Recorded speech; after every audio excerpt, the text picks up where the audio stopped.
finish the job. So not finishing the job, I think that left a chip on everybody's shoulder. But I think just most importantly, when we trust each other and we work hard and we do everything that coach says, as far as we talk about the little things, intensity, family, education, response, success to life, as you guys have heard, that's what we live by. When we do those things, we saw what can happen, and we activated this valley. So I think it was more of just a frustration of we didn't feel like we completely finished the job. So I think that was it. When you look at this, you guys won the Big 12. You got 11 wins. You got a little confidence now, I would guess, going forward, right? I think your confidence comes from your preparation. So I think the reality is that we prepared, so we have to prepare the same. If we prepare any different, then we shouldn't expect the same results. So I think that now there's no surprise in games. Teams know we have. We have a lot of guys that are coming back, so I think it's more about preparing even harder than we did last year because there's a lot of teams that will study us this year. Ben, actually talking about those little details missed in the Peach Bowl like this. It's kind of giving you guys a new sense of foundation this spring to make sure you finish every drill, finish every rep. Have you noticed that?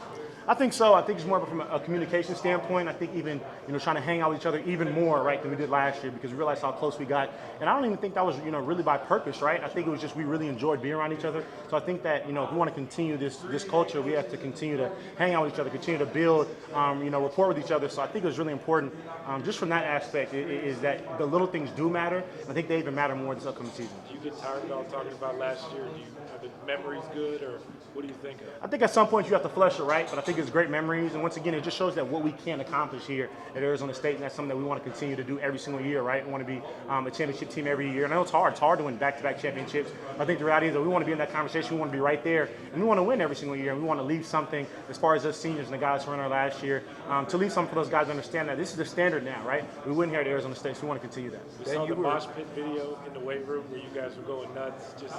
That just speaks to how close you guys are.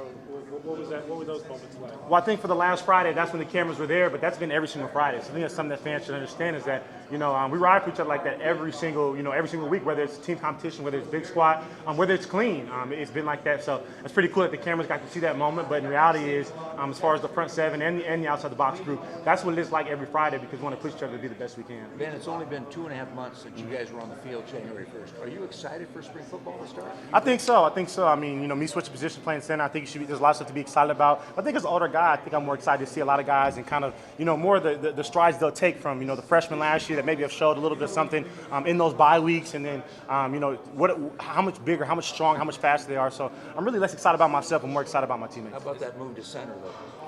I think it'll be good. I think it'll be good from top to bottom. I think it'll be good as far as for the NFL. I'm excited about it. I think that's something that I can do, and I think I can do very well.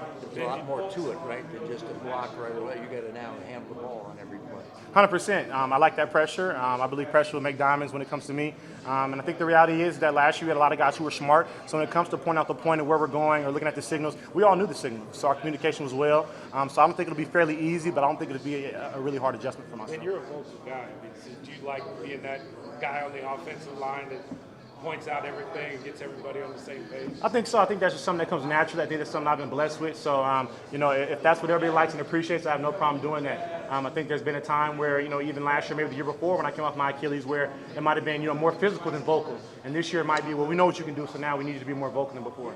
Losing a guy like Leaf to the NFL, how do you replace him as a player and a leader?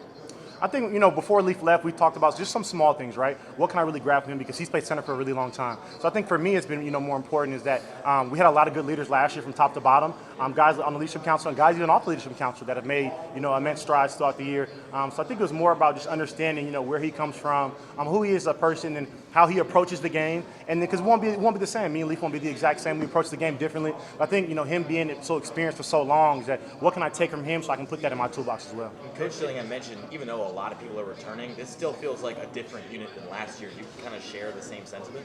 100%. I think we live by our 1SB, and I think that's something that comes from Coach T as far as being smart, tough, and we talk about the ball in the team, and that's something that comes from Coach Dillingham. But I think all the way down to the offensive line is that's something we want to be. Each and every day we want to say how much can we improve on, right? We want to be a Joe Moore type group last year, and when the semifinalists came out in the middle of the year, we weren't that. So in our eyes, we failed, right? We want to have less sacks, we want to have less pressures. We want to have, less communication issues as far as missed assignments, because we feel like in some of those critical moments, when you look back at games like Cincinnati and Texas Tech, we feel like we failed in those moments. And as an offensive line, you kind of got to be that front runner, that train, because, especially, having young guys around, a lot of new guys stepping up to new positions. When you look at guys like Sip or a new running back Kanye coming in, you kind of have to, welcome those guys. There's new tight ends, right? So we feel like we have the most experienced group. There's a lot of new wideouts as well. So I think as an O-line and Sam, we have to take by the reins. JT has to lead in his position as well, so we can be as successful as possible. And you mentioned JT, he's on the leadership council now. Have you noticed a difference in kind of how he's been leading, or is it kind of been the same thing? I think I've known over the years. I think when, me and JT kind of had the same route. I came and got injured early, and he came from Colorado injured, so we spent a lot of time one-on-one. He was a quiet kid at first, quiet, and I knew it's all about because I'm in a new spot. I'm supposed to be a good player, but I'm injured. I can't practice, all these different things. So we went through the same emotions. We had a lot of fun arguments, lifting weights, getting bigger. So I think it's really cool to see, how far he's come. I love that guy. I love everything he's about. I think he's a really important aspect to our team. Can you take a really fine line between confidence and being too cocky? You guys won the Big 12 championship, got 11 wins. How do you balance that moving forward? We have to avoid complacency, right? What we did last year, what we did last year. I think that, I joke about all the time, when we mess up and do stuff, say, hey, you play around like that, NAU will come down here and beat us. And I think that's just the reality, right? Because a lot of times, if you're not real with yourself, is that, you have to avoid that complacency. That's something that we've harped on all season from all the guys from a leadership council perspective. So we passed that all the way down to everybody in our individual groups that says, hey, man, last year was last year. There's a lot of good things. We were able to stay healthy. That's not the same for each and every year. So I think it's important for us to avoid that complacency. And that way, there's no surprises, right? We win the games we're supposed to. And then we're going to get in some battles, right? They're going to be hard fought. So we have to work together now to be able to pull those games out like we did last year. What's it mean to have Sam coming back at quarterback for you? Of course, we always talk about a Heisman front runner. I mean, I'm biased, and I have no problem saying that. But I think it really comes from his work, right? And I have no problem saying that. And he has no problem saying that. I remember last year, and there was all that media talk about him and how he's talking. And then, the game came, and it was like, man, this kid can really play. When you really go back and look at the film, like, man, this kid can really play. And I think kid is really an emphasis, like, and he's not even old, right? And this is his first year really playing, right? He went to Michigan State, barely played, got his redshirt time. And so when he came here, he came with that confidence, like, hey, man, you haven't proved anything. So now being this next year, him actually proving it 1 year, I'm super excited for him to go into this next year. What's this offense look like without Cam running that? I think guys have to pick up the slack. I'm excited for those guys. You look at the running back group, I'm excited. That's a lot of production to replace. I love Cam to death. And so I think it's important that, hey, you should want to be in that thing, right? You should want to be the guy, hey, Scat's gone now. I have opportunity now. So it's all about what those guys do with that opportunity. So I'm really excited for spring ball for those guys to break out. How different is that going to be for you guys on the offensive line to block for a different offense?